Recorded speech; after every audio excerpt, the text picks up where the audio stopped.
Nah, ini pakainya plastisol dan dieksekusi dengan sangat rapi. Teman-teman bisa cek detailnya di sini.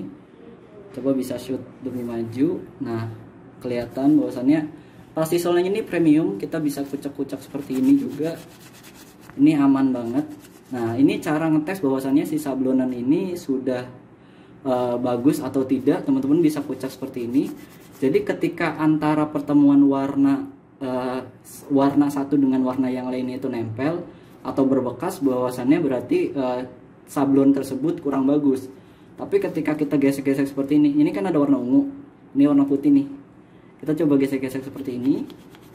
Nah, dan si ungunya tidak nempel ke sini, nggak ada bekas di warna putihnya, berarti ini sablonannya sudah bagus.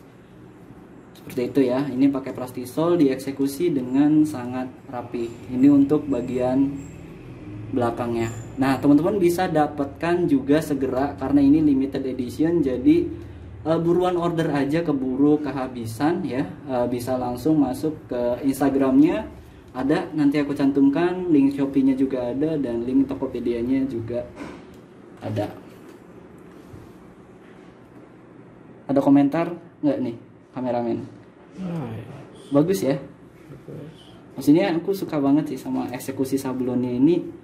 Kadang pernah lihat nggak sih kalau ada orang nyablon itu masih ada celaknya gitu. Kalau ini bener-bener rapat banget loh. Coba deketin, ini rapat banget. Kemudian dari segi warna yang kita buat di digital dengan warna yang hasil sablonnya itu akurat ya, jadi sama.